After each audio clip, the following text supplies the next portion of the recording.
things must connect. You kind of knew the answer before you asked. Some people just pop a question. You don't know. Then you get disappointed. At the mall or down on your knee. You haven't read the situation. Do you just take a chance? She did, and she was kind of calm about it. Like, oh, wow. I thought, wow, amazing. Yes. But I hope we're going somewhere after this. Typical student. Yeah. Are there savannas here? I mean, can we go to Capello's? KingDavidStudio podcast. Once again, today I managed to convince Ernest Pillay to come and join us again. I'm privileged. Today we're talking music. We're talking particularly the music. It's something that we didn't touch on, and you're synonymous with the music that you've played over the years on radio. And I felt that we didn't touch enough on it. And thank you again for making time to hang out with us here on King David Studios. No, an absolute pleasure. I mean, when we did the first one, I knew there's a greater part of what we do as broadcasters, particularly on music radio, which is where I spent the bulk of the 30 years of being on radio. So certainly coming back for the music, because, the music is where untold stories are told through songs. True. Yes, that's true. So there's plenty to be told. I've featured you once on my radio show where I compete, in inverted commas, with different radio, TV personalities about the music that has made them who they are. Because as you call it, even on your show, a soundtrack of our lives. Sure. The music is exactly that. We always remember a moment. Last time you were here, you spoke about Sacrifice, a song by Elton John. Yep. And it stands out in your life history. But there must be songs that do more than just standing out in a specific moment in your life. But before we go to those songs, I want to go back and touch again on the music that we're playing in your surrounding. You said your dad had a big role to play in that regard. What was that? Well, absolutely. I mean, just to recap, I mean, it was that time that I mentioned during my early years, 5 or 6 or somewhere there. Tembisa. My dad with his old fleet of taxis back in those days, the Valiants and the Chevrolets. So the 8-track story I touched on, but I didn't get to what was playing there. My first induction, if you will, Dave, or the foundation of my music, and why I love this type of music, which is R&B, soul, is really rooted around 3-4 songs. And the first one being Aretha Franklin. The first time, at least, I heard a soulful song that gripped me and gripped every emotion, albeit in my early days. I mean, 6 or 7, couldn't make head or tail of the lyrics, what they were all about, but there was enough soul. And I guess looking at my dad's reaction as he was popping his head, I knew there's something about this music and this voice. And it was Aretha Franklin. If I recall, of the many songs, the one that stands out is Never Loved a Man the Way That I Love You. And that song kept playing among many other songs, but this one stood out.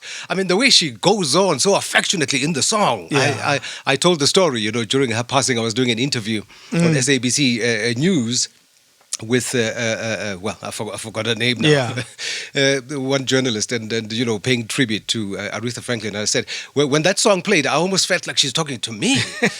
You're no good, heartbreaker. What did I know? What did I know about heartbreak those days? But that's how infectious the music was and still is of Aretha Franklin. Never Loved a Man the Way That I Love You. You play that song, it rewinds over and over again. 40 odd years back, Have you played it more often than you had to on the radio? No, actually. Without realizing, realizing or doing it intentionally. Because I say this because of the Spinners. Give me a chance to play the Spinners. I will play them. You will go to town. Because I'm sure it has a special memory to your life. Yes. Because as I said earlier, behind every song, there's an untold story. There's an untold story. So no, not that particular song. But I would have this affinity with Aretha Franklin. So as an artist. As just Aretha. So maybe I'm guilty of always playing an Aretha song, not necessarily the one. So I'm kind of getting around it, not to bore my listeners. I would change the playlist. But there's almost, but almost every other week or so An an Aretha Aretha song song in my selection. I mean, for me, she's the epitome of music, a soulful artist. When I say soulful, I'm not boxing her in the soul and R&B space, but soulful, because you can be soulful doing baganga, whatever type of music. That's you true. pour your soul. For me, that's the benchmark. And boy, am I glad my dad introduced me. That's my benchmark of music today. All genres came. I mean, I'm not dissing any other genre that came along. But for me, that's the foundation of pouring your heart out into anything. I mean, if you apply that philosophy, at least in anything in life, and you pour your heart and soul into it. She didn't have to dance, Aretha Franklin. She didn't need no dancers. She didn't have to do much. You just put Miss Ree behind a piano and give her those 1 or 2, 3 backup singers. You just sit back and take it all in. She takes you on a journey. I want to get a little romantic and about your dad's legacy, your dad's what you've inherited, and say he's pretty much given you a career. You could say so. Yeah. You can, in fact, because as I say, I mean, after this came other 2 great notable artists, which I will mention later. But I know we're still on my dad, but I was blessed because there are as many songs. I mean, when you talk the Barry Whites, the OJs, that comes from my mother's side. So the music just spilled over. When I spent the greater part of my childhood, as I mentioned, on both sides, on both sides, but would eventually just end up with on my mom's side. There was always a Barry White playing on the record player. One of those old pioneers. In fact, I went and invested. I see you got turntables in. And my daughter, by the way, we now share. She's only 17. Wow. We share the same passion. She's a vinyl collector. Can you believe it? Wait a minute. She's 17. They don't care for that stuff. At 17. It's your influence. Surely, and she'll tell me now, Dad, I just love good music. I'll tell her, but it's me, it comes from me, you just don't know. One day she'll acknowledge you accordingly. Yeah, teenagers. Oh no, Dad, I just know good music. I walked past her room the other day, and she was playing Marilyn McCoo and Billy Davis Jr. That's 1973, I think the year was. And the song is titled, You Don't Have to Be a Star to Be in My Show. And I heard that song, I was like, she just reminded me. I went and put it on my playlist and I played. And she was like, yeah, Dad, I told you. She's 17. She's 17. So we collect vinyls at the vinyl shop that way, 44 on Stanley. You know that. Yeah, we spent our time there and I invested into a turntable because I had the rest of it still from old days collected, the amp and everything else. So I just needed a turntable. I added that. So the ownership really is between us. I always claim it's mine, but she says it's because of me you bought it. So, last time you were here, you acknowledged these guys.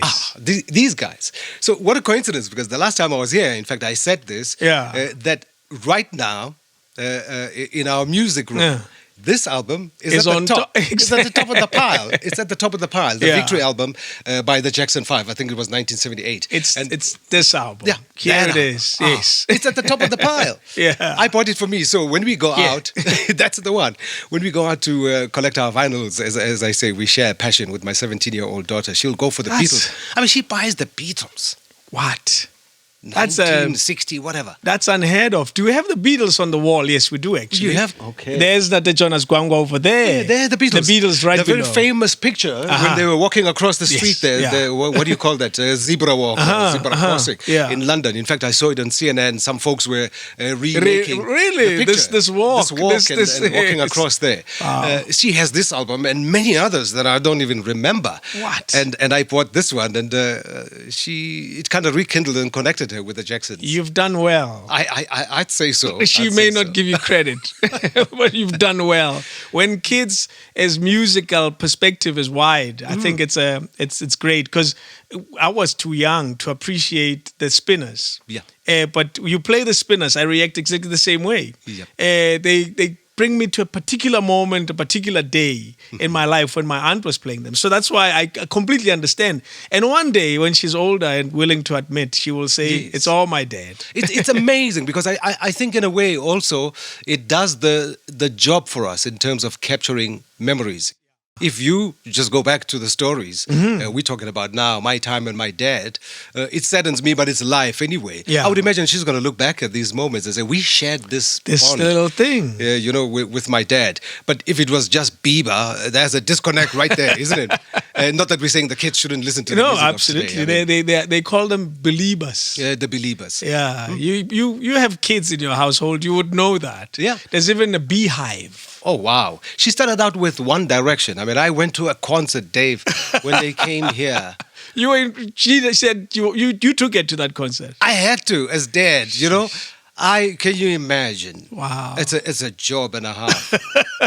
As someone that loves and plays music for a living, I had to take her there. One Direction, where were they? The F&B station. Yeah. Can you imagine the stampede? That's huge. The stampede. All these little kids. And I'm not one of the tallest guys. Yeah. And you can imagine, that goes with shoulder and the best view. And so you were, oh no. I had to do that. How old was she then? How old was she? A few years, a few years ago. Yeah, I can't remember what year they were here, but it's stuck in my memory. And I had to sit there, avoid the queues, and you're there, and that's what you do as a dad. I'm sure she'll remember that concert. So I'm saying, ironically, like any kid, she was into One Direction and Justin Bieber, and now she's into this. Amazing.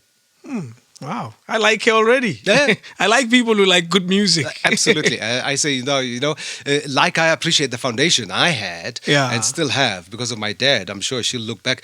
You can listen to anything else when you have this foundation, isn't it? I find that it opens you can appreciate any type of music when you have this solid foundation. What I like also about it is we tend to be judgmental, like jazz lovers. Yeah.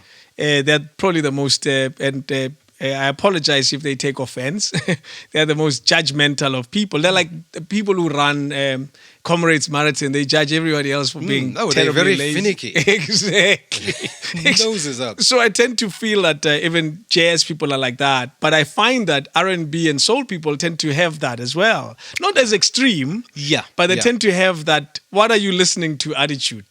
This is the music. Absolutely. Everything else is not quite music. But as you say, not to the extent of the jazz aficionado. That's another space. Yeah. I think why it's slightly softer with R&B is because they realize there's R&B in every type of music. That's true. Yeah, you will find that soul using that word again. Yeah.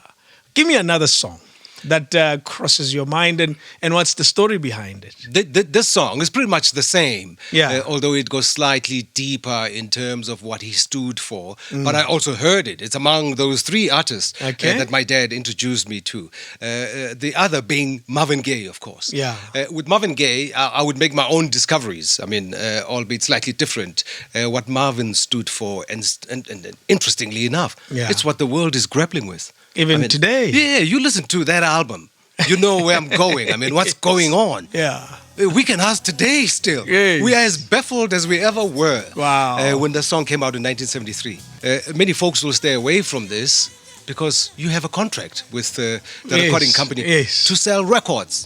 That's it. And they would not write music like this. Most of the time, these don't sell. Yeah. I mean, Marvin even had an issue with Berry Gordy, the founder of Motown. Yeah.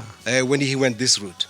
You say you are going too far. Absolutely. What do record companies want? I love you, you love me. I mean, of course. That's a nice, sweet language that's understood by all. When you go here, you're questioning policy, government stance, government position, foreign policy, and the rest of it. He went there, an entire album, talking about the world situation. And its troubles. And its troubles in it. From children and issues that we are plagued with today. Is it dad as well? Is your dad again here? It's my father here. Wow. That's the man who introduced me to this man. Hey, that's amazing. It's powerful. Did you find that in your life you shared the same love and passion for certain artists with other people that you met over the years? I did. Yeah. And who stands out? Who comes to mind? I think I was drawn, lovely question. I was drawn more to people. So we would connect. I mean, souls, we are soulful beings, isn't it? That's another story. We find each other soulmates. That's why when you find one, like I have, we've been together for 21 years now, Millicent. So souls find each other, whether in marriage and friendships and whatnot. So I find that it's not by chance. In most cases, touch wood, most of the friends I've had, there's this common thing. It's this. It's the music. Wow. I say this because Wilson Kosi speaks extremely high of this very gentleman, Marvin Gaye. Mm-hmm. Give Wilson a chance to speak about any musician. He will talk about Marvin Gaye. You call him by all his nicknames, Marvin Pants Gaye and everything else. Dad. He calls him Dad. Absolutely. Yes. So that's why I ask if there are people you've met and you say, hey, we love that guy too, you know. And it's just magic when that happens. Yeah. Because you don't pick them out. I mean, when you meet a friend, you meet a guy, a girl, whatever it may be. You only discover things as you go along. Sometimes you're lucky. You meet with the one thing that connects you, which is music. Music, yeah. But others I would discover later. And no wonder we hit it off No wonder we kind of get along. Absolutely. We like the same type of music. We like the same type of music and everything else. And if that's the main ingredient, it's like in life, finding a partner. You know, people look for the ideal person. No, you're never going to find the ideal everything from 1 to 10. They tick the boxes. But you have 3 or 5 things that you know are sacrosanct to you. Yeah. And if one of them is music, and we're getting somewhere. Some of them you may not even mention out loud. No, you just know. They're there. You just know. Yeah. And one gentleman that comes to mind, by the way, who had a huge role in what sparked off my career turning professional, as in a broadcaster, is Ruby Roopsy. I don't know if you know Ruby Roopsy or if you've heard of the name. The name stands out. Multi-talented. He did a bit of singing, he did acting, everything else. But that's the gentleman, I don't know if I mentioned in part 1, that got me into Easy by Night. Remember I told you the story? Yes, you do mention Ruby Roopsy. Yes, absolutely. He got me into there. And again, the common connection was the music. It's interesting, eh? The music thing. What else is there? What other song rock crosses your mind again? Amazing stuff. I mean, I love Luther Vandross, like many folks. I mean, Luther is Luther. Many will go as far as saying, who else is there other than Luther when you're talking about love songs? But I am confident enough a Luther fan to say this, because I've also said it, albeit subtly so on my shows. I'm not the Luther Vandross, and I know many people will probably go, hey, I'm not the Dance with My Father, Luther Vandross. Really? No. Then that means you're the old school Luther Vandross. Absolutely. Yeah, because the Dance with My Father is relatively, it's recent Luther. It's so recent. It's programmed. It's one keyboard or one, the terminology of this technology. I like how you're being that guy I spoke about. Now I am. Allow me to be. I'm not on air. Well, I'm on air with you. You're that guy I spoke about. Now that's coming out. That guy that says, that R. Kelly is not the R. Kelly. Not the one. This is in fact, I call that Dance with My Father the microwave. Yeah, listen with to that. Much respect. Yeah. Lyrical content is beautiful. Yeah. Everybody. Delivery is great. Everybody has an idea and concept and relationship with the father concept. Some have had the experience. Some may not have had the experience, but everybody has a father. That's true. So the reference is always there. So the reference is amazing. I mean, who wouldn't, pulled at the heartstrings by a song like that? But in terms of musicality, Dave, now listen to the aficionado thing. You can't match. You can't match the old Luther. I appreciate, and other like-minded folks appreciate. There's a much. I'll dramatize it. And say there's a deeper question. Yeah. There are those who also divide Luther again, and there's the skinny Luther and the big Luther. And as some will argue that they don't sound the same. I'm not sure about that. They'll probably. It's an easy way to differentiate the different Luthers. But I would much rather stick to the music ability or vocal ability and style as well. So the thinner Luther is where the commercial pressures, if you will, because when you understand the music industry, there's pressure to produce albums and change tact and whatnot. Albums that sell and so albums forth. that sell. You got so many that you have signed up contract-wise with the record company. You got to take them out, and sometimes pressures of what's new, and you got to be trendy. And that's the Stop to Love, Luther. Beautiful. I still like that, but I go back. I mean, I Where do you go? Where do you go? I go to the second time around, Luther Vandross. I go to A House Is Not a Home, Luther Vandross.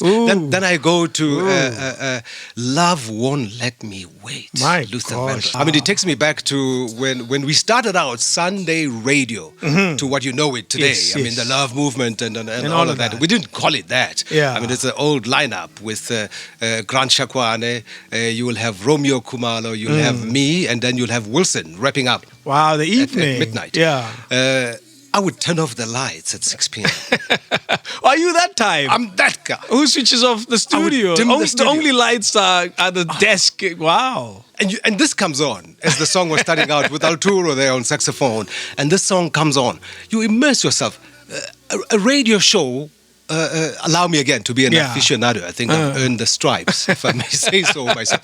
A radio show is exactly that. It's a show. Yeah. There's no way you can pull off a show where people have a memory of you and the music together if this song plays and you're busy with Twitter or something else. So you're reading a newspaper. You're reading a newspaper, you're on the telephone, and you're talking to girlfriends, and you come back and you back announce it. Forget it. So you do speak of the connect between the voice and the music.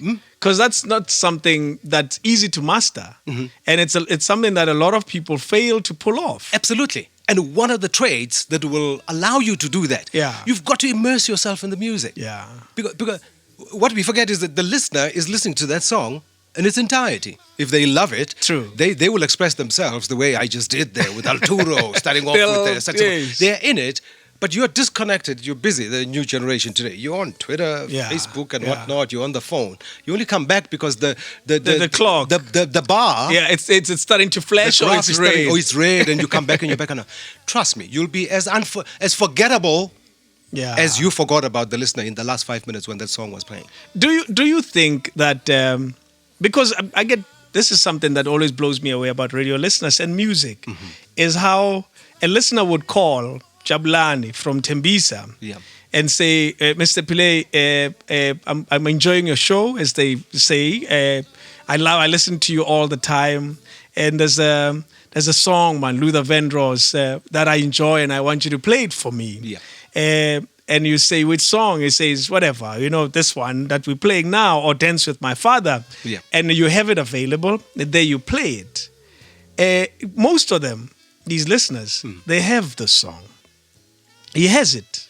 He has a CD of the song. He probably just had it before he called you. He just played it. He just played it. Or she. Yes. And here's this guy asking for the same song. What do you think that is? That radio presenters tend to make the songs sound nicer. I'll tell you what it is. And how much that is slipping away on radio today. It is exactly part of the example I cited a short while ago. I often say, even when I give my talks on radio coaching, the song is already great. It's got Arturo there on saxophone. It's got Nat Adley Jr., who's... It probably won an award. Absolutely, it's a Grammy Award winner. It's got Nat Adley Jr. You must hear Luther at the Wembley concert. Talking about Nat Adley Jr. is the guy with the glasses. He's been the musical director for Luther all of his musical career. That's why the song sounds so great. I mean, he's like Quincy Jones when he conducts everything else, Nat Adley Jr. So all of that went in there. He's got Lisa Fisher, Ava Sherry, and everyone in the music and the band and everything. This song is solid. And then it wins a Grammy on top of that. Here you are, James Johnson. Yes. DJ JJ. DJ JJ. You're on the air. What is it you're going to add to this song? It's already won awards. It's a great song. Musically, the musicality, it's solid. That's the thing that the listener comes to the radio for. That's the reason they ask for it. Because they've got the song. Why do they want it to be played by you? You know why? It's what you say before, or and after the song. It's what you would have played before this song comes on. So you've already started a story. There's a journey you're taking them on. And only when you play it, sometimes it makes perfect sense when you play it after a certain song. But it makes even more sense and builds the affinity with you and that listener. Why they prefer you playing it rather than them playing it. And it sounds different when you play. It's what you say before. It's the connect. And after. That's the long and short answer to it, is why we are in the business. Of playing music that people have heard over and over again. Absolutely. And music is on demand. Why don't they play it? So the moment you let go of that, and as I said earlier, again, I'm in my coaching mode. If you're going to play the song and you're on Twitter and you are busy with other things, trust me, the music is playing, no doubt. You'll come back and tell us time, okay, and tell us the title. We already know. Over time, they go, it could be GG. Doesn't matter whether it's JJ or GG on there. It doesn't matter. That's what sets you apart from everyone else. I guess that's also, and I'm taking from what you've just said, it also sets apart music on demand to traditional FM radio. Absolutely. Where you announce a song and throw forward to the next one. It affirms the need for radio, music radio, and presenters. So if we abdicate that and all we do is John asked for the song, so I've played it, I hope you enjoyed it. That was good, man. Yes. It's this I kind of like that. That was good, man. Part of it. If that's all you got, I mean, really, you got to give me some more. If that's all you have, over time. That was good, man. Over time, everyone can do that. I mean, with a bit of practice, that was good, man. The relevance of radio hosts remains important because of what you just said, really. Yes. And the moment we slack on that and take that for granted, for granted, that is it. And then, podcasts and not even podcasts, it'd still be you. Exactly. But minus you, music download. Music is on demand. Content is on demand. We live in a different era now. But what will forever cement us and make us a great part, individually, that's the challenge we need to have and say, what made radio great? Is those things in between. All this great music. The music part, I repeat, Dave, not to you, I'm talking to the converter. The music is already great. That's it. Ask yourself every day, why am I here? Also, I can't keep telling you the obvious. It's Luther, love won't let me wait. I already know that. What else are you going to tell me? What else? And how are you going to tell it? Yes. How are you going to sell it? Yes. So I remember Anthony Duke once said, radio presenters are salespeople. And our job on air is to sell the experience of listening to this great music that we have. Absolutely. And you keep telling it, but you tell it from different angles. You color it every time. That's what a salesperson does. We'll sell you this cup, but they need to sell you another color of the same cup. So it means they need to change tack. The story is still the same. The cup is still the same. It's still the same cup. It's just a different color. And I've got to convince you all over again. Because I've already convinced you once. So it means I need to tell the same story, but differently. Do you know which brand has done that? Well, I think we have, and I say we, I include myself there, and I don't even have that brand. Smeg, it makes hot water, that kettle. But for some reason, people think when they have it in their house, it'll make the coffee as well. It'll make nicer hot water. Exactly. And just by luck, may just make the coffee as well, and wash your cup when you're done. You see. But it does exactly what any other kettle does. I had a Smeg coffee for the first time this weekend. I visited a friend of mine, and I was so fascinated that they have that kettle. And I said, wow, man, I have to have coffee in your house. Yes. It'll probably taste differently. And unfortunately, it didn't. But it was still a Smeg coffee. Yes. But to the point you were making earlier. So you were basing it on the listeners. Yes. They have the music, but they prefer when David plays it. That's it. We haven't even gotten to the point. The other presenter has access to the same music. Same music. Why you? Same list. Why when the listenership shows that you have... Yes, I like that. You said that. Why you? Why would you get called, invited to come and play at the... what is that venue? Silver Star Casino. Yes, exactly. To go and do my events there. Yes. Why would they want to come and see you? It's that affinity. You see how far that affinity goes, that connection with the music, what you say in between the songs before, and how you line up the music. Yeah. Because again, the one added advantage that I think us inductees in the music business who came from clubs, we have an advantage over other folks. You've experienced that. Because the reaction is not delayed. I mean, you play a song that's going left. You see it immediately. There, no one is on the dance floor. So we had... And no one reacts. No one reacts. But it's a reaction nonetheless. And it's a negative one because no one is on the dance floor. Absolutely. So we come from that school and I think we have an edge. Yeah. Many of the DJs or radio people that are on air that have had that grounding. So when you have that, it's easy to visualize. Yeah. And it's easy to, when you have the liberty at least, to compile the music and all of that, you know how to build a journey, to take a listener on a journey. So it's that journey that will endear people to you to the extent that you can have a contract, like you said, that I have with the casino and when there's so many of us. But it's the same point that I just raised now, following up on your question about why do they choose to listen to you. The other presenter has access to the same music. Same music. I mean, they can take your playlist. If you're so hot, they can have it next weekend. Why is it that two DJs with the same playlist don't get the same reaction? That is the question. And that is the $1 million question. And the answer is the one I just gave. It's what you do in between. It will always be different if you want to make it different and have an edge. There's someone listening now thinking, man, I played the same songs, but nobody cares. Nobody cares. There's many facets to it. It's what played before it. And before the other one, you build up. So listeners can tell, much as a one-on-one audience in a club can tell. Yeah. I mean, where you came from, all of a sudden it's shot left, you're going there, it's hip-hop. I know, it's all over the place. It's an erratic situation. Yes. Let's just go with the flow.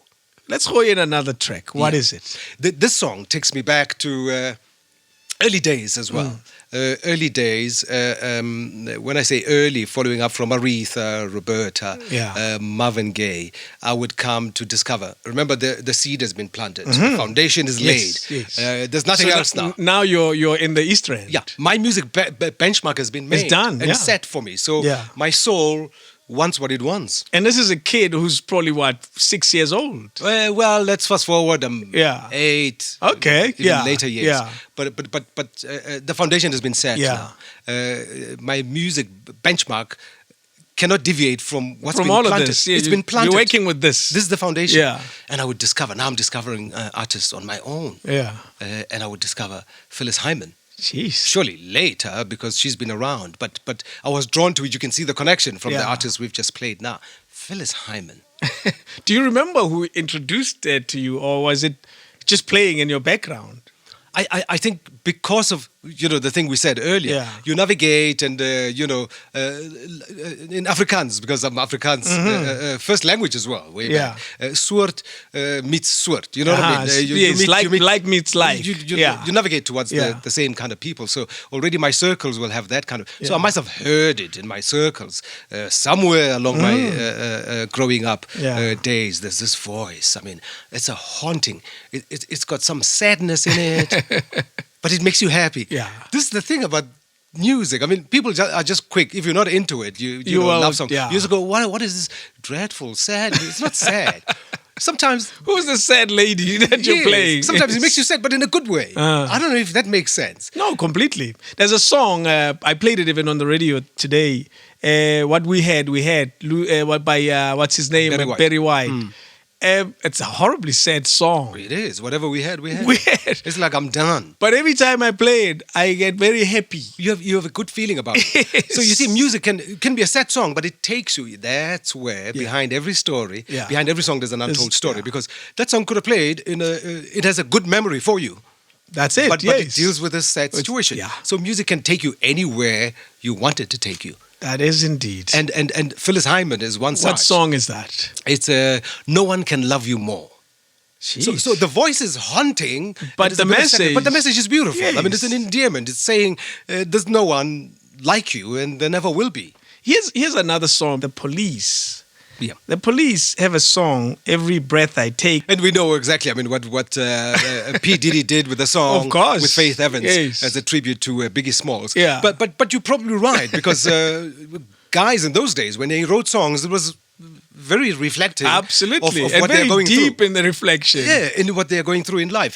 Every breath you take, I'll be watching you. Maybe not stalking. Maybe you just love this lady. You know what I mean? Well, but the story sounds like every breath you take, every move you make, I'll be watching you.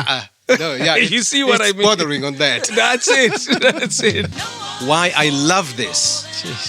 The voice captivating, the whole musicality from the saxophone, the whole instruments coming together. But sadly, I wasn't too far, nor were you in your reading of the song, as I would come to know over the years. I mean, sadly, she committed suicide. That's it, simply because life, gets messy. Mostly, it had to do with love life. Yeah. Not finding the right person. Hence, you can hear the haunting in that song. Yeah. But nonetheless, you listen to it knowing that, but it's a song you can play in appreciating somebody. That's it, yeah. Yeah. You can play if times are good as well. You can play it, times are good, and appreciate and show your affinity towards someone. Have you played this song enough on the radio? This one? I don't think so. Maybe not. Yeah. Again, driven by the appreciation and the respect for the listener. Yes. I mean, if I became a jukebox, we all know. No one can love you more. Atlanta, no one can love you more. That Phyllis, they'll call me. Mr. Phyllis is coming. So I guess it's through the appreciation and the respect that you got to keep it fresh. Fresh as in rotate the music that I probably haven't. But those who have listened long enough and have followed one's career, they know. They're a month or two with lapse and it's back. You know what I mean? Interesting you say that. It's often with radio listeners, they tend to associate a particular artist to particular presenters. Yep. Sometimes you don't even know that as a radio presenter. You don't know that you're associated with certain songs. And you'll pick it up on some social media group when they're discussing this thing and they go, no, absolutely, song. Yes. Or they would say to you years later that this song reminds me of you. Yeah. Or you'll meet them at a club or whatever. Yes. And they'll say, you introduced me to the song. You don't even know. Absolutely. And that's the connection. Yeah. Now it goes back to the thing. How many of us are on air? How many play the same song? It's not over and over again. What makes the association that it's edged in the memory of a particular group of listener or a listener, the one you will encounter by chance, and they tell you that in 1994 you're the first guy who introduced me to Boyz II Men or whatever it may be. Why? When everyone else was playing it. Yeah, it's that magic. It's that connection that you bring every time that mic goes on. Yeah, but that magic is hard. Mr. Pillay, do you know, like most magicians, when they do magic, you ask them, so how did you do that? So that's the challenge with being a magician. That's when you are learning it. Now, I'm not saying you can't learn. Yeah, the tricks. To be on air. But some just have the gift of the gap. All you need to do is just polish up on the thing. Yeah, that's true. You're just gifted. You have the talent, from a higher source, and it's in you, and you nurture it. But if you have to learn it, you've come across this hot response that you need to tell someone. After listening to them and they bugging you with demo tapes, Chief, this is not for you. Have you had to do that? No, I've had to. That's not hard. It's not going to happen. That's a tough job. Yes, and it happens in anything. Whether you want to be in soccer, a football player. There's some folks who go, maybe coach. You touched the nerve there with soccer. I was 10. I was a soccer team in the township, Alba Chiefs. It was a smaller version of a Chiefs. Yeah. And there was this guy, Braik. I was playing like everybody. We wanted to play for this guy because he was winning and everyone wanted to wear that kit, Yeah. And I joined in. First, I didn't have the right shoes because my mom didn't believe she didn't have enough money and she didn't believe there was anything that was going to come out of this experience. Yes.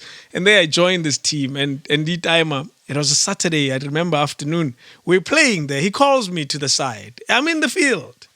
Ntwana, etla isan. I go up to this old man and he says, he's old now. He was much younger then, obviously. Yeah. He says to me, "Why now it's a ball?" You don't know how to do this thing. Yeah. Because you're just running. You haven't touched the ball in 90 minutes. But he's looking you in the eye so that you can concur with him and accept once and for all. I accept it, but I'm still holding a grudge. I could have become someone. Yeah, sometimes, look, someone can shatter your dreams. Yes. But we're talking about the brutal honesty. Yes. When it's real, best you know it earlier on, isn't it? Than later in life. Much later. Because it's a tough job, though, to tell someone who has put all their dreams in this thing. Absolutely. And they've planned for this meeting with you. Yeah. And I'm going back to your initial point. Yeah. Hey, it's a tough thing to do, this affinity and keep the connection. It's tough when it's not innate in you. When you don't have at least the seed planted, then it's tough. I mean, to this day, my wife would say, she's not as baffled by it. But, a couple of years ago, it would come up. And how do you keep so excited all the time? The same thing. You've played loser. Why every time it sounds... To the point that you made earlier. Yeah. It's when it's in the soul. It's somewhere else. It's on another level. And I guess that's what sets proper guys who make it in the end and who last long to those that are just visiting this microphone. Absolutely. Yeah. So, for instance, if we fast forward, we'll get back to the music. Well, now I'm conducting the show. No, don't worry. You do your thing. It's like what was my point? I've lost my train of thought. Yeah. I was talking about the connection between, because I've had radio sports presenters who is given a show for a day or two, a music show. Hey, man, it's an opportunity because you always work with these guys, and so you think you can do what they do, So you, when they say, come in and do the show today, Robert Marawa is not in. And you say, I'm sure I can. Oh, no, Robert Marawa is in. Yeah. But every day you look at him and you say, I can do what he does. Or you can do a music show. Yeah. And you decide, I'll do it. Yeah. I've tried that many years ago. Yeah. And thank God I'm still around. So clearly there's something that I'm doing right. Yes. So there's two sides to it. So, sorry to come No. Go ahead. There's two sides to it. There's that. And sometimes it could be the opportune moment. You just took the opportunity and voila, it's the beginning of a career. But then there's the other side that brings me to the current crop of on-air people, or you want to be a radio or television presenter, but since the subject is what we love most, is radio. If it's prompted by, I see DJ Fresh is so successful. Yeah. He's got AMG, whatever it may be. He's all over, going to play in Ibiza. I want to go in there and do that. That's always a problem. It becomes a problem. Now, many people may say I'm being harsh. Why? I mean, why can't they be attracted by that? Because that's part of the perks. It's what you leverage out of the career. But if that's the only thing that attracts you to the thing, you're going to do a disservice, even in appreciating how Fresh became Fresh. Because his story is not short. Yes, it's a long story. And I think you will just say, I'm sure along the way, there's the admiration of the perks that comes with the job. Yeah. Fresh, again, coming shortly after we came on.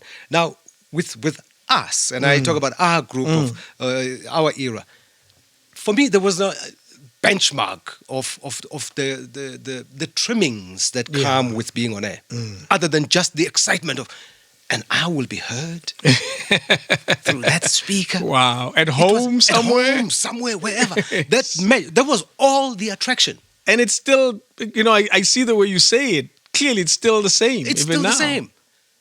Did I not enjoy the perks? I was on television and the perks and the doors open, about it. Yeah. Of course you enjoy it. But that magical and mystery about this thing. I mean, I imagined a space shuttle or something.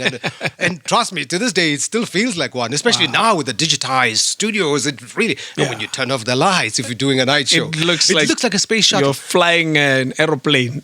So I think you stand a better chance when you are intrigued by it just through that and everything else. If you're intrigued by the medium the peripherals that come with it. Yeah. Yes. Because therein lies the trappings. Yeah. Because you miss everything else, and there's so much that goes into it. If all you need is, I want 1 million followers on Twitter like Fresh. I want, to be I wish I had 1 million followers on Twitter, but yes, I hear that. You know what I mean? So the young folks, and it's not their fault. They're not being taught the magic. There's not enough of these discussions going on to tell the young ones that can't be the main reason. To be here, why you want to be here, yeah, and do it the way some have done it so successfully over the years. What is your next song? This song, takes me back again. It's in the taxi because we've done the three. Okay, we got out of my dad in the early days, but I just want to go back and wrap up that era of inculcating this foundation of solid, soulful music. The first time I ever heard Leta Mbulu. Again, I just want to make this correction. You find presenter Leta Mbuli. Yeah, I know. No, it's Mbulu. Le Dorothy Masuku or Masuka. Masuka. And they say it without care in the world. One day it's Masuka, tomorrow it's Masuku. No. If you can master saying Enrique Iglesias, it's not even from here. Yes. Take the time, for goodness sake, to pronounce it correctly. Yes. She's legendary, like beyond. It's Leta Mbulu. Aha, that's true. That's her name. Yeah. Not willy-nilly, it's Mbuli today, it's Mbule. No, it's Mamleta Mbulu. That's her name. This is that guy. No, that guy coming This out. is that guy coming okay, yeah. Oh, you have to remind me. Oh, I don't mind him. I kind of like him, actually. No, I want to I could never be that guy, but I like him. I never showed that guy. You bring out the worst in me I'm now. so sorry. Everybody, you just saw that guy. No, it kind of works on me when I hear it because it shows no care. Because folks spend time. It's the same thing I agonize about. Yeah. You take tennis players, news people, whatever sports, they will study and practice, watch CNN and say the name right. Say the name right. Come, Bafana player. Kobosa, they just say it anyhow. Yes. It means we don't care for our own. That's you know what true, I mean? actually. These names are tongue twisters. Those Czech Republic players in the tennis. They're like these presidents. But you must hear the folks on the radio when they pronounce those names. Yeah. They take all the time. Gail Monfrey. They say the S is silent. It's not Gail Monfrey. The S is silent. Oh, now you really bring out the worst in me now. I like the worst in you. So Leta Mbulu. I was introduced again to this legendary singer by my dad. Okay. And many songs, No Matemba, there's music in the air. Of course. Maruapula, I would come to hear for the very first time through my travels with my dad. And this one just stands out, Hariji. This is a 70s Leta Mbulu. Yeah, 73. Yeah. I think it was. I've loved Leta ever since. Jeez. I've told her. I wonder if I'm sure it's in the archives. If you recall, one of the producers I worked with, and I coined the phrase, my producer extraordinaire, Ndosh Ntlogwan, understands me. I don't have to. I think she knows this that you and I have been talking about for the last 2 episodes, including this one. Ndosh got to understand that, and again, it's a subject matter for another day. That producer-presenter relationship. Yes. She understood what all this meant to me. It's about, and I would speak fondly between songs and whatnot, and when we are planning the show, and that's my very first interview or feature, because I had this on The Good Life then, the show that I did over and above The Drive on the weekends. The Good Life. The very first artist I showcased was Leta Mbulu. Wow.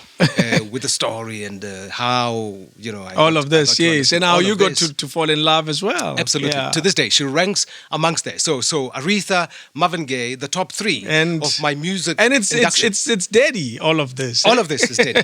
That's amazing. Amazing stuff. Fond memories. But as I say, then it overflows as if it's when the journey has been decided. I don't want to sound all philosophical about it. That my mom would continue with the music thing. Yeah. There's a phrase I will paraphrase. It says, "A man will find their destiny, even if he's worked really hard to avoid it." Your destiny will find you, even when you're on a journey to avoid it, and you come across it. The journey is to be a pastor, and you try so hard to be a thug. Yes. And all you ever do is preach in every moment. It will you find you. It will throw you in situations that will get you back to that thing. But here's the thing, though. Like the saying, there's nothing like coincidence. I believe in that. I subscribe to that thinking. It's just opportunity meeting preparedness. Yeah. When those two collide. So too, your soul. Now I'm getting all. I'm not a Dr. Phil kind of guy. Yes. But so too should you be open. You should have an open mind about it. That's it. For that to happen. Yes. Because if you have to be open. You have to be and open again. We mean the soul and the mind, and for that journey to find you. Because if you're closed off and so disconnected, you may just miss your boat. Can you imagine having lived your entire life and not having realized that which was meant to be yours, to be accomplished by you? Huh. There's a guy who's meant to find a cure for AIDS. He's probably drinking alcohol somewhere right now. Yes. Not that there's anything wrong with that. But there's everything wrong if it's going to detract you from your greater journey. That's true. But that journey finds you, like the saying, there's nothing like coincidence. It's just opportunity meeting preparedness. That journey finds you when you're open. Because something must happen in you for you to see it. Because it can keep coming, flashing in front of you, but you ignore it. If you're not ready, you're not. That's amazing. Oh, by the way, one of my favorite artists of all time is the only man whose photo I have on my desk. Yeah. It's the husband. Oh, Ndade Kaifa Semenya is, and I've been lucky to have interviewed him. I've never met Me Letambulu. Oh, okay. But I've been lucky to spend 2 hours with the hubby. Wow. I'm an absolute fan. I'm like a little kid when he's around. Yes. I fully understand your love and appreciation for the wife. For the other half. I chose the other half. Yes. No, absolutely. And again, I mean, when I sit with them, there's other elements that also I feed off. Yeah. Again, on a personal note. Not that everything else was not personal. Why am I saying on a personal note? Yeah. Touch wood, and I'm blessed to have found the love of my life. I mean, my wife, Millicent, mother of my kids. And we are now married this year, 21 years. Where did you meet? Interesting. I was coming from work. Okay. On a Sunday. Remember? From doing a radio show. Remember, we are the pioneers, I can say that, of the Sunday lineup. The movement, back then, that lineup I mentioned earlier, comprising of Grant, Romeo, myself, and Wilson. So I'm done with my shift. It's either I'd swapped, because why would I have seen her in the afternoon? Because I finished, I'm on 69. Okay. But this particular Sunday I was off on the road around 5-ish or 6. So I must have swapped or came in earlier. And I'm driving. This is Wits Tech. Okay. It's now closed off. Yes. That when you go behind. Bunting Road. Yeah, it's now the closed road off. Between the campus and the residence. Yes. Yeah. Campus and the rest. Yeah. We used to drive through there back in those days. For a long time, that road was convenient. Precisely. And they closed it. Yes. And let me tell you, back in those days, I mean, I'm free, I'm young. Yeah. There's radio, there's television and all of that. We would not use Empire. Why? No. Why use Empire? Why avoid... So we would pass here for obvious reasons. Yes. I mean, eye candy. There's probably driving a decent car. Oh, well, you're driving a BMW that stands out. I mean, I always correct people. It was fashion red. It wasn't pink. BMW called it fashion red, and it's fashion red. But, I think I want to detract from this for 1 second. Yeah. I remember seeing you. Now I just remembered because of the BMW in Durban. I was doing first year. It must have been 93 or 94. And there you were with that same car. That's why now the memory just flashed when you mentioned and the you car. saw the pink car. I saw the car. And there you were, well dressed. You had a cowboy. Cowboys don't put on a tie. They have the string-like thing. Yeah. You had a string-like thing. You should listen to that. It was in 94. And you were there, hanging out with the guys or whatever it is you were doing. Or maybe passing by again, passing by the campus. Yeah, exactly. Yes, because I was at varsity. I remember, it just flashed that memory now. With that car. With that car. Fashion red. Fashion red. Was the color. Say it right. Yeah, say it right. But of course, I mean, you can't cheat the eye. It looked pink. So, imagine driving. So we would all drive. I mean, the folks, younger folks, my age group at the time, early 20s, we drove past there. Yeah. And it was 96. So I'm doing the usual. Why take Empire? When there's so much to see. There's nothing going on Empire on a Sunday. The students to see here. So I drive by, and this day, wow, I was on the phone. I think, you're well. Early phone. I must have been ahead of, no, you were. of the class. What year was it? What year was it? It was 96. You know, you were ahead. Because I had a Motorola. Cell phones in South Africa were introduced in 93, 94. Yeah, so I had a Motorola because Yeah. I remember I was on the phone and I was talking to a friend. He became the MC at our wedding because he knows the story well. So I remember saying to him, I turned the car with one hand because I had this brick. You couldn't do big that. Motorola. It was a big Motorola. And I turned the car with one hand. I made a U-turn. What? I've just seen something here. Yeah. Oh, I just saw the most beautiful legs and I put the face, wow, it was... And I drove back, and usual, I dropped the call, and I wanted to get the attention of the lady I've just seen now. And when the closer I got, it was, oh, Lord have mercy. It's not Mooi van Verdi. Yeah, this is it. She would have none of it. She just continued walking. You know that look that says... So you dropped the window. I dropped the window. But after 2 attempts, you know that look that says, I'm going to call the police. They're not saying they're going to do it. What you're doing is wrong. They're not saying they're going to do it, but you can tell. Between the police, there's something. But the friend is what saves me. Oh. She's like, nah, this looks like a cool dude, man. Maybe my luck might change. Yeah, it might change course. So it's the friend that keeps you going. Yeah, the friend keeps me going because I can see she's at least responding to my... to your advances. advances. Yes. Long and short of it, they get into the car. Jeez. The friend comes to the front. She goes to the back. She goes to the back of the car. It's like you like him. You sit with him. Deal with him. So I think she was kind of compelled because the friend jumped in. So she had no choice but to come into the car. You know? Jeez, man. Where you headed to? No, we're going to the stairs. It's still there. You know, down at the engine Yes. garage. That's where they're going. I drive them there and, conversation, but I'm looking in the mirror. Hey, this is it. Eh? Thank God you didn't get into an accident. Thank goodness, because, I don't know how I got there, because my eyes were just fixed on the rear view mirror. Wow. Anyway, we get there, they get some ice cream. They just bought some ice cream. I guess it's a boring Sunday afternoon. I offered to pay. She would have none of that. We got our own money. She doesn't have anything to do with me. The friend accepted. Long and short of it, I left. I think the friend liked you more. Yes. I don't know. Maybe she was hoping. I don't know. I don't know. I don't know if I left them there or drove them back. I think I did. Yeah. Drove them back. That was it. Got the number. I called. Full, solid, 4 months. And then you must have gotten the landline. The campus landline. Yeah, the tiki box. Yes. Yes, I got the tiki box, the call box where everyone goes. So I'm calling that number. But I was lucky. Lucky. Yeah. The friend always came to the phone. She never came to the phone. She would run to the phone. Or whoever answers, and then you ask for so-and-so at whatever room. And the friend would show up. Wow. And I never tired. I already knew. I asked for medicine, and then the friend shows up. And that went on for 3 months. I never gave up. Wow. 3 months, 4 months into it, I'm calling. Not tiring.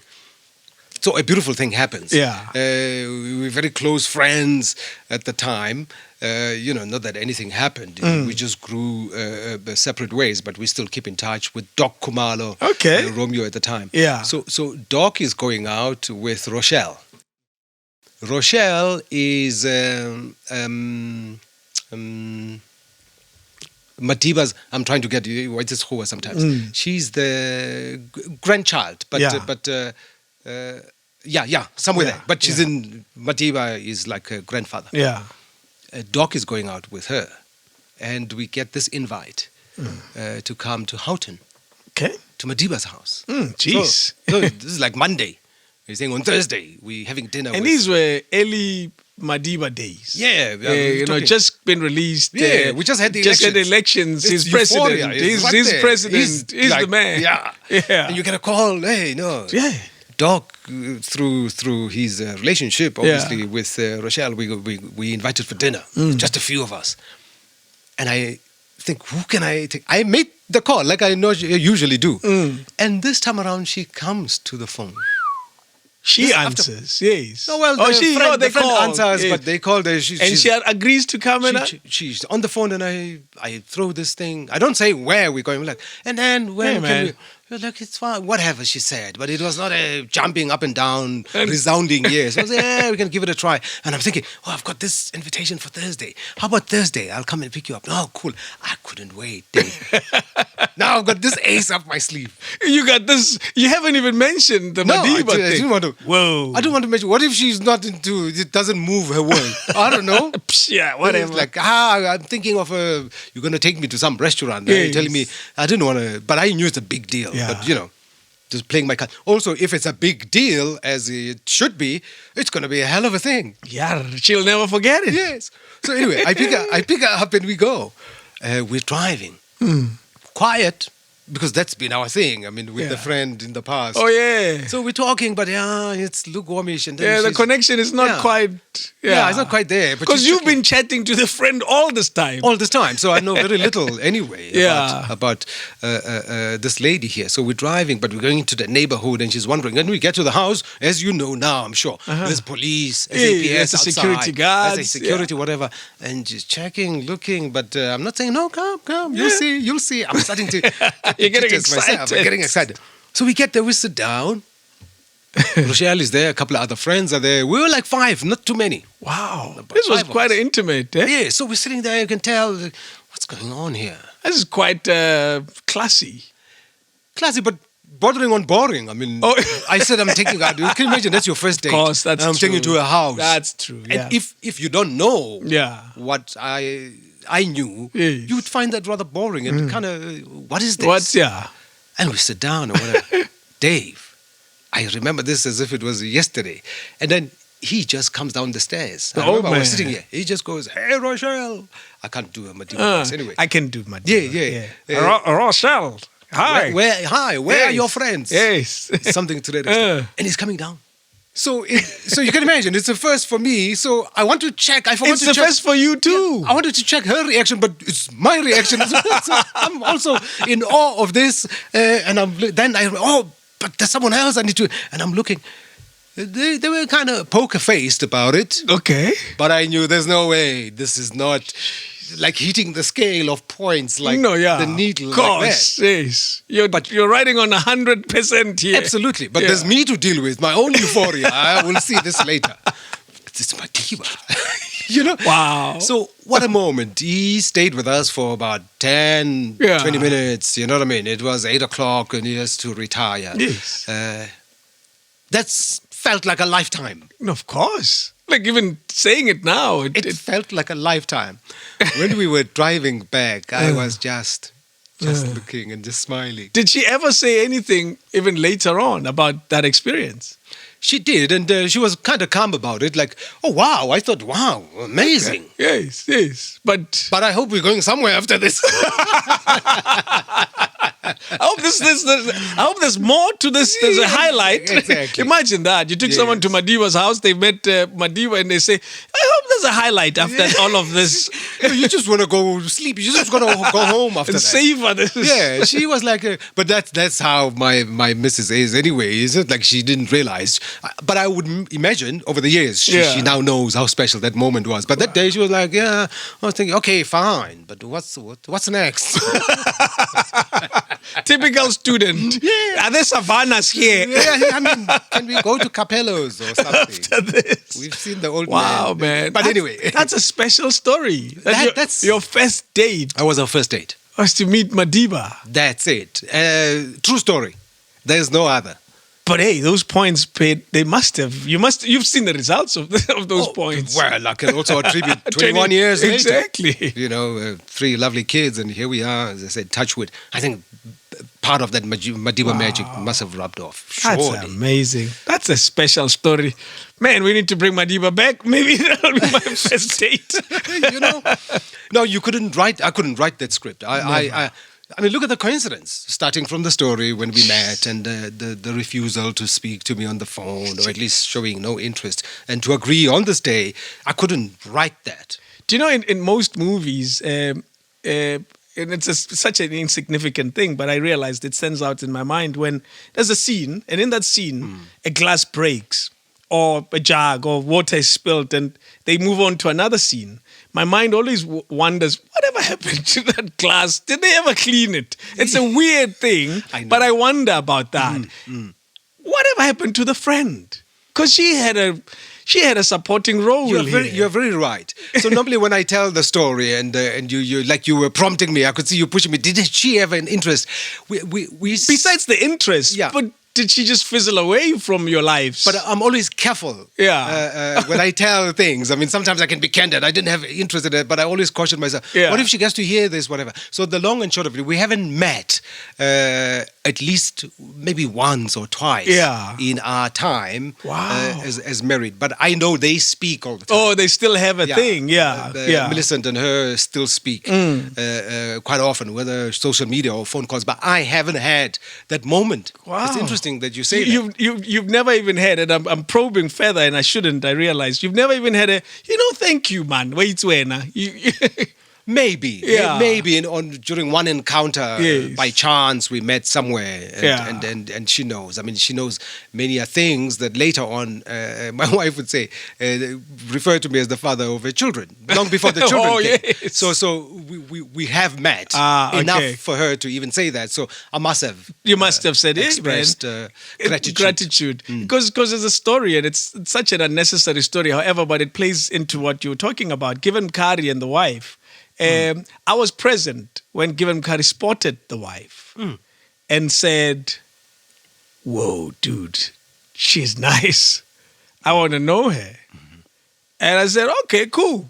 I was there when they met. "Hi, this is who I am and this is who you are. And this guy here is so and so. We'll carry on with this conversation. Chief, sharp. You do your thing." Exactly. And that would be the beginning. That would be the beginning. Of everything. That's amazing. So those are precious moments, and some people are just there to do just that. Yes, or to witness it, if anything, or facilitate in any way, as in my case. But that's the role they had to play. Yeah. So if they never part and parcel of everything, it's also not fine, a bad thing. Yes. That's just the part. Your job was to just let me in. And if ever so often, when you tell the story and you mention them. That's amazing. That's wonderful. And it's as you put it, it's worked out quite well. What have you learned over the years about, love and its dynamics and its challenges through having been in the relationship for so long? Absolutely. Here's a disclaimer I would like to put up front. Yeah. Very on the onset. Yeah. It reminds me, recently I was called, and I've been called many a times, as anniversaries. The numbers pile on, whether 10th or 15th, and you'd be called for an interview, either print or television. Hey, we're showcasing everlasting love, whatever it's called. Love me forever. Sounds so funny when you put it. Whatever they call it. I sound like I'm mocking it. You are, it actually. It gives it away of what I think about it. Yeah. We'd like to have you and Millicent come and speak about what makes you last forever. Whatever. And I've always turned those down. Because I don't think, just because I've got 21 years, or we have 21 years behind us, that we are now the masters of what makes a relationship work. Kudos to those who feel, comfortable in being to tell called their story and like that. Give ingredients of what makes a relationship work. For me, the issue I have is exactly there, because the line of questioning. Whether deliberate or otherwise, it has to go there. So what makes it work? It's almost as if you're saying, this is the formula. Is the blueprint. Yeah. And the formula of what makes it work. Nobody has that. I can tell you now, 21 years old, no one has the formula of what works. And I see folks on television shows, and I always pick on Dr. Phil type. Yeah, you must pull him right, sit him down, and he shouts at people. You must not go to bed angry. Yeah, all of that. And nice things to say. I mean, they are good things. Don't go to bed angry. Period. Even for your own self. To wake up feeling good tomorrow. Yes. Does it work if you applied it with your significant other? Yes. Is it a solid ingredient among others that will ensure that you stay together forever? No. Not at all. No, it can be. And I think when folks speak, at least for me, why I've turned down those kind of interviews is unintentionally, you may come off as saying, I'm selling you a blueprint of what works. However, let me say, then there are ingredients I live by that have formed part of why, maybe not why we're together for 21 years, but that are sacrosanct, among others. It's love and respect for the other individual. Everything else, it's magic that we find works for us. As you're going, yeah. Am I going to give you a list? No. Yeah, it's not even necessary. It's not even necessary. Those two are sorted. They form the foundation. Absolutely. And I might give you a list today, tomorrow might be different. Yeah. That's how... But interesting you say that. Those two won't move. Those can't move. Yeah. When I'm mentioning those two, there could be 5. But I'm saying there are things you know. Yeah. And I'm sharing those because, they are not unique in any way. It's why if you have those with colleagues, it will work for you. With friends. Yes. With family members. With a girlfriend, with whoever. Even with strangers. Strangers. You have love and respect. Yeah. Everything else it's your business. Pretty much. Go and find your ingredients. Color it the way you want. Color it the way you want. Yeah. Because I'll tell you, come home at 7 and you try that and it still doesn't work. You don't want to be there. You don't want to be home at 7. That's it. Or she doesn't want to see you at 7. No. You say, hey, but that guy, Mr. Pillay, said I must be home at 7. So nothing, I'm not going to sit and talk about. Yeah. But I can share those two. Love and respect and, And out of those come many things. You acknowledge the other person, you acknowledge their presence, and it's reciprocated, and blah, blah, blah. Jeez. How long did it take you to marry her? Or to get married? Let me put it that. Let me be, whoa. 2 years. So it took a while. We dated. I don't think that's a while. That's short by normal standards. That's very short. Really? Some people hang around a little longer. But I'm fast forward to today. Today, people meet for 3 months and they get married. Well, that's true, actually. Yes. Well, that's true. Yeah. Maybe my mind is stuck on that time. Oh. That time. In that time. 2 years. Was a little hasty. It seemed hasty. Based on the times. And also, I have to be conscious of her age as well. She was at university, so but still, she's relatively young. So that means it was bang, bang, let's do this quickly and let's get it sorted. Yep. There was no resistance or anything from family? No, not really. Yeah, it was okay. Because honestly, as I asked, or popped the question, I'm popping the question because I can also see that this is going to be a worthwhile. There's going to be a yes. So things must connect. You kind of knew the answer before you asked. Some people just pop a question. You don't know. Then you get disappointed. At a mall or down on your knee. You haven't read the situation. Do you just take a chance? Mall, make it worse. You call people to come and help you. And then they tell you, what? You? No. That are you. Want to marry me? No. Man. I think you got the wrong idea. So you knew the answer. Like they say, lawyers never ask a question they don't know the answer to. Absolutely. I could feel it. I knew that we're on the same page and we want the same things. When I popped the question, it was, and I knew. I expected that. Wow. And then it happens. 2 years into us dating. I mean, there's a 5 year difference. Yes. 5 years younger, I'm 5 years older. It worked well. And been together since. Absolutely. One of the guys that dropped off the headphones in our last shoot came back and said, "Whoa, there's this lovely lady there." I said, "That's the wife. Stay away." Oh, at the house. Yes. You see, listen to that. I picked well. No, I'm not the one that looks for hammers and tongs when someone says that. It just affirms that you did well. Yeah. Did well. No, I said, "Hey, there was this lovely lady that came and I gave her the headphones." Clearly, there'll be a problem if you mix another delivery. Mustn't come again. With no delivery expected, then there's a problem. Just knocking. No, just no. I think no. Then I'm here to see the lovely lady I saw last time. Yes. Oh, I think that we need the wrapping of that thing. Then there'll be a problem. I want to move to our next song. It could be our last song even. Yeah. What is it? So this song again. I mean, it's a fun side of me, believe it or not. I did mention, I dabbled into some dancing. I'm talking early days of youth club days when I was... When you had a ponytail. Ponytail with the Commodores. So when I'm at my most comfortable space. By the way, I'm quite shy. Well, I know that. Oh, you do? No, I'm quite conscious of it. I've known you long enough to have picked up on it. Amazing. No, I've known you long enough. Forgotten. I'm glad you know that. That there's a introvert, seriously, shy, yes. actually. And amazing that one would say that, and you're on the radio. Yeah, isn't it ironic? And I'm glad you bring it up. What happens to your mind? Is it when you walk into the studio for some people? Yeah. Is it when you sit in front of a microphone for some people? Or is it you're shy between moments, and then when the microphone is gone, the shyness just wears off a little bit? Which one is it for you? When the mic switches on. So when the mic goes on... Yeah, and there's a raid of the light. And the light goes on. So Yeah. I'm on. It's 3 p.m. Yeah. That shyness disappears. So even in between songs, I could go to the bathroom. That zone. So when you walk in, it matters not who you are. Yeah. President of the world. It's my zone. So the shyness... It stays outside the out there. studio pretty much. All of the comforts you need to be able to say, True. this song I'm going to play is the best song right now, and I'm the best thing to announce this song right now. All of that takes control.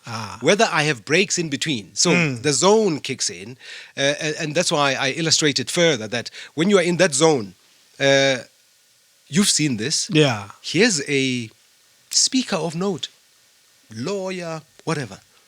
When you are in this zone and they're sitting over there, they shiver in their boots, don't they? They can't pull it off. Yet they're able to do it in other spaces. Yes, they do. But because it's your energy, you're in control. Yeah. But again, it is your duty again to make them feel comfortable. That's it. I asked this because it's the same with me, I guess.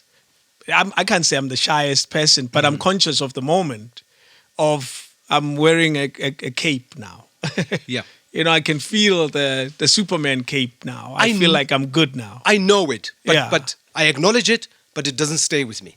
The acknowledgement that the cape is on. Yes. That's me. I'm in the role. Funny, I'm going to make an example about Beyonce. Because she's a great artist, make no doubt. No mistake about that. Great singer, another story. Yes. Not really in my books. There goes that guy again. That guy again is out. She's a great performer. I mean, artistically, everything. She puts on the show. I would pay to go see her. But she talks about this alter ego. Remember? Yes. I forget the name of it. Yes. Same here. Yeah. So it's that, but not to that extent. Sasha Fierce. Sasha Fierce. Yeah. So it's something like that. When you put it on. But I don't want people to get the wrong idea. It's not two sides of you. It's not a fake you either. Yeah. It's an extra layer. Just a psychological switch that you make that makes you confident enough to say, I'm on the radio, and right now there's no one better, because you tell yourself those things. Without distracting here, you'll bring me back. No, don't worry. I got you. One of the other things I used to say when I sit in meetings in my management time. Yeah. And we're interviewing a prospective program manager. And I'll tell them, there's DJ Fresh over there, blah, blah, blah. Make examples. You're going to sit with one of them at some stage. In fact, for whatever reason. In fact, let me just tell you now, in March, you're going to sit with them. Negotiating the contract. Yeah. And whatever demands they make, rightfully so, because they have a gauge of how big they are and how much they've contributed to their space. And they're going to ask for this and that and that. How are you going to deal with that? Yeah. This after HR has done the laborious thing. How do you yourself. How do you resolve a conflict? Jeez. Oh, tell us about yourself. No, that question is so irrelevant in a radio space. How do you resolve conflict? That's for general, whatever industries you ask that question. But they ask those questions. I put the matrix one side. And I ask this one question. For me, it's a deal breaker. Then the person rolls up their sleeves, he or she. You see me, I will show that presenter that here, there are no egos here. If it's a guy, I'll show them. Yeah. I just put an X there. And they're gone. They're gone. Yeah. Because you know what I'm going to say. Yeah. You will never make it in this business if you don't have an ego. That's it, yeah. The ego is the thing that makes you say, you see now, welcome to the drive, the Mashabela drive. I'm on the radio right now. So it's that cape. It's that cape. You see what I mean? Yeah. So if someone says the first thing I'm going to do is cut that ego away, you don't understand. Remove the cape so you can't fly. No, you don't understand this business. Where were we? No, that's exactly that. Interesting, because we're talking about when the switch on. Yeah.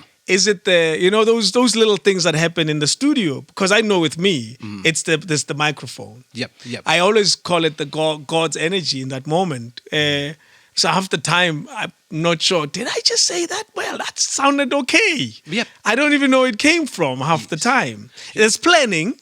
But then once the mic is on, the moment it becomes. Absolutely. Yes. Your talent, you're such a fierce. Comes out. Jeez, I said it. takes control. My daughter will look at this. I like how you don't want to give Sasha Fierce credit.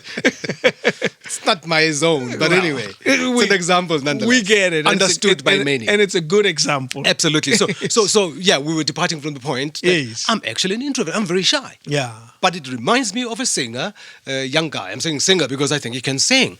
He was one of the first in the Idols reality show. Which one? Gareth Gates. Okay. Not Will Young. Remember? Yeah, I know. I was Will Young's fan. Yeah. And the UK. Yeah, the UK Idols, the very first one. Yeah. With two great presenters. Two great presenters, Yeah. absolutely. Those two guys, they're amazing. They do a couple of shows for BBC. Yes. Simon Cowell. When it first started, those were the two guys.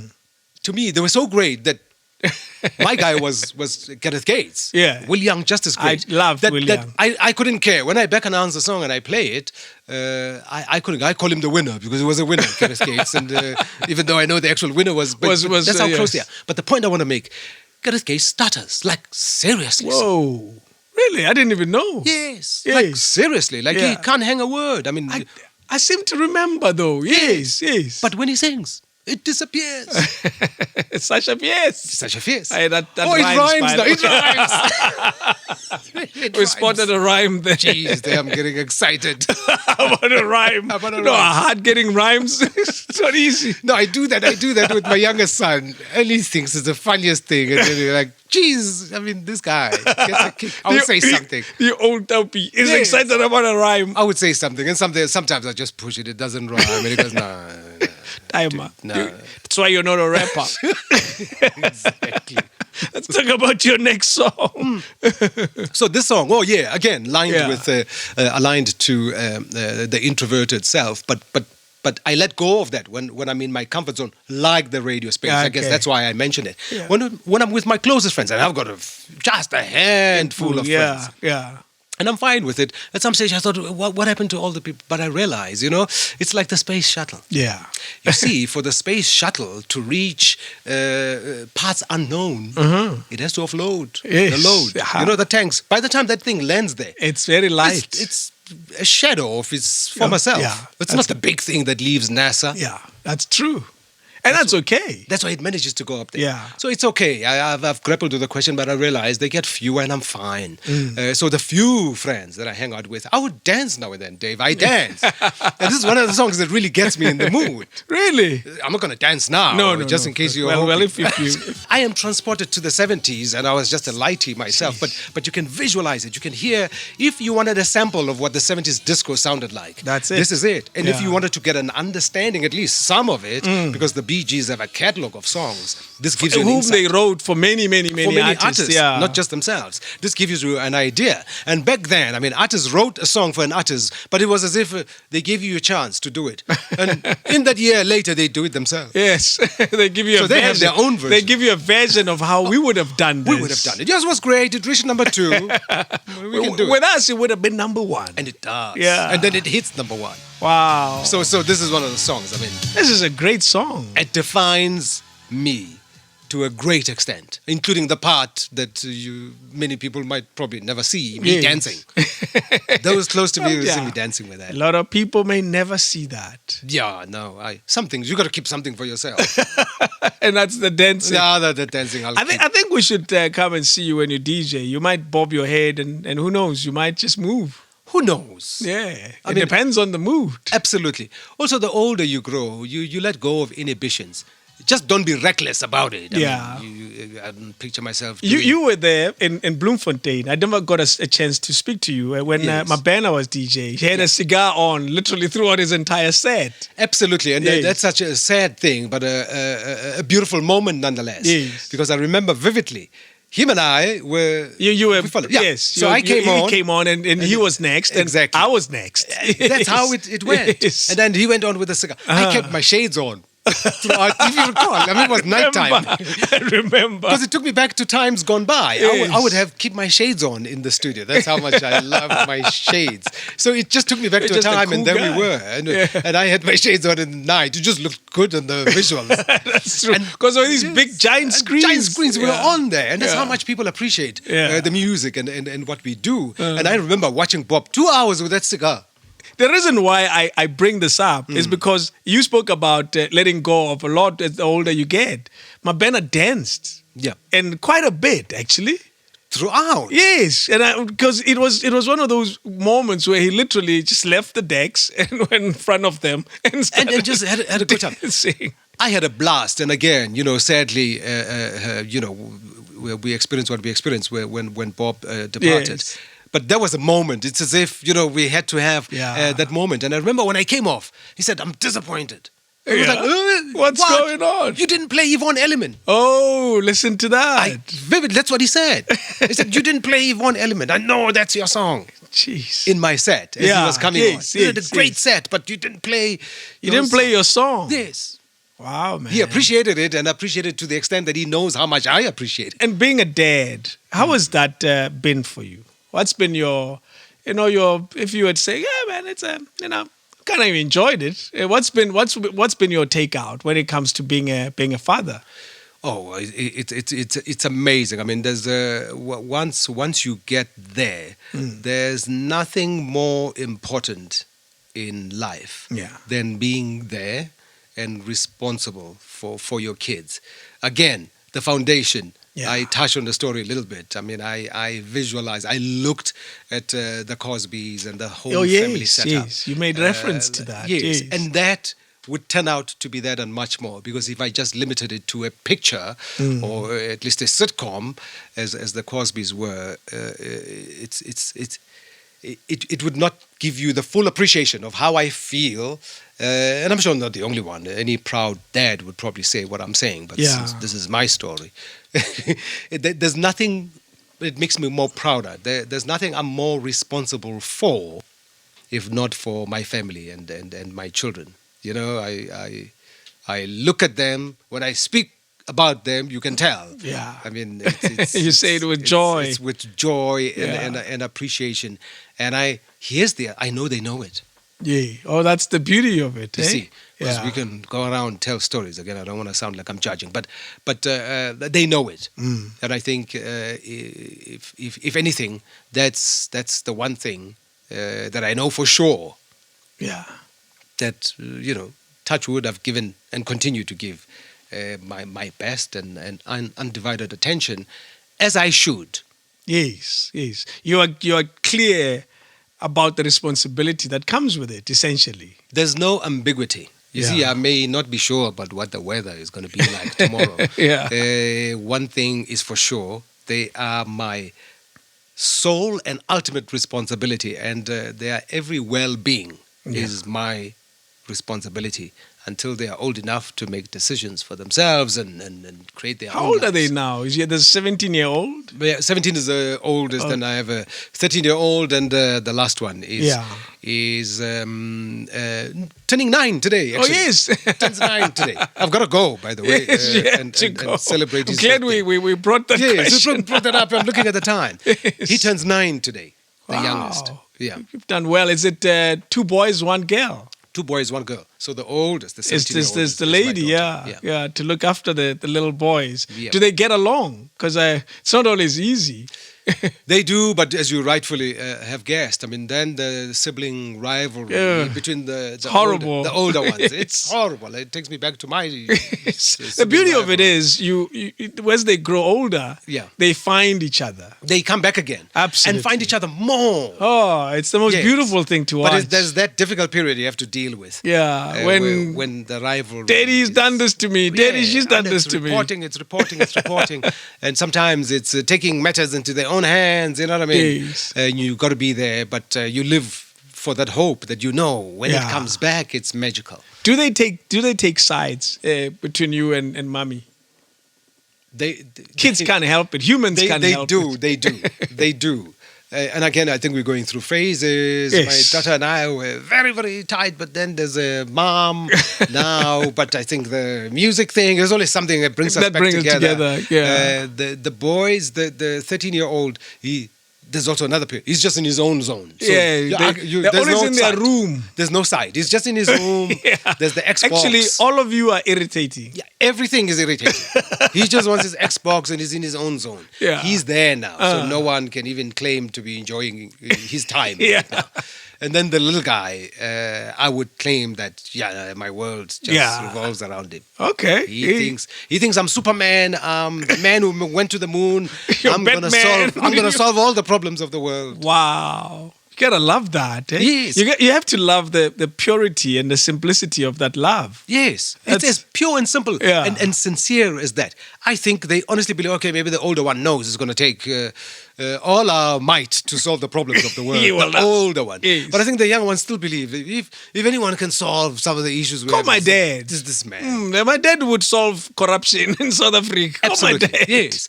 And that should not make our heads swell. If anything, it should do what you just said now. Yeah. It make you realize what a huge responsibility you have. That's it. With these lives in front of you that you have brought to this world. And a proud moment. I mean, it should make you feel worthy of something. Yeah. I want to conclude and talk about your sense of style. Where do you get it? I know no one else in our line of work who is conscious of making sure that they don't dress wrong. I know no one else. And I would like to think I know enough people in our business, in our line of work, to say some of us still treat radio as a medium where people don't see you. And we are quite aware of that. But you, Mr. Pillay, would dress up, come and do a radio show. I was like, whoa, that's amazing. It truly is amazing, Dave, because it didn't start now. Like everybody else, in our day, I did a graveyard shift. Yes. The dress code has been the same, or at least or at least the effort has always been consistent, even from the graveyard shift. Even when you're doing 12 to 3 in the morning. Absolutely. I would come dressed, and the more I look at it, I'll find a reason. The more I looked at it, if it was 12 to 3 or 3 to 6, I was like, but I'm going to see the folks when they come in, when I get out. So they must find me dressed up. But it goes back again to what I would hear, and it's no cliche. My grandmother would say, you must always look the part because you don't know who you're going to meet. So it's one of those lines. But in terms of the actual influence, again, I hung out with folks that were older than me. Back in those early days, the 80s. So they left that with you. Culminating into Easy by Night, but I would also navigate towards people with style. Yes. Whatever that style was. I like those kind of people. But then again, television would come. Miami Vice. You remember Don Johnson? And that Phillips guy. Yes. Those guys, I mean, if I watch that thing, it's just the Rands did not come together sometimes. The Rands and Saints. But my dress sense, those guys. Miami Vice guys. Miami Vice. Yes, I remember them. I would watch Don Johnson and that Phillips guy. Philip Michael Thomas or something like that. I would watch those guys just for the dress code. Obviously, the action was great. Yeah, of course. One of the top drama series. But you were taking out the dress sense. That dress code, the cars, I mean, they looked dashing. So those guys had an influence on me and some musos. I mean, of course. Too many to mention how they dress up and dress code. And again, that philosophy of my grandmother, you never know who you're going to meet. Always be dressed and ready, smell good. And the smelling good part of it as well. So that's... Yeah. Mr. Pillay takes over the smell of any room.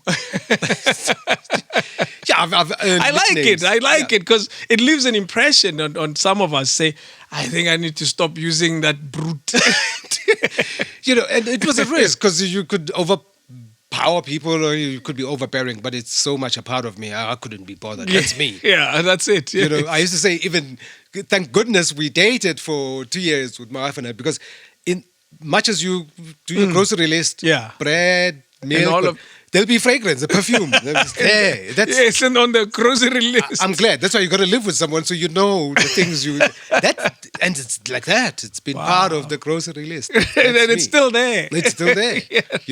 We have to eat and then smell nice. Along with the eggs and the butter. We must smell good. please. And look good at it while we're at it. While we're making eggs, we must look good. Look fine at all times, Absolutely enjoyed this. Mr. Pillay, I think you're a superstar. Wow. I've been lucky to have met you. There are very few people who have influenced my radio directly or indirectly without them even realizing. And most of them didn't even realize.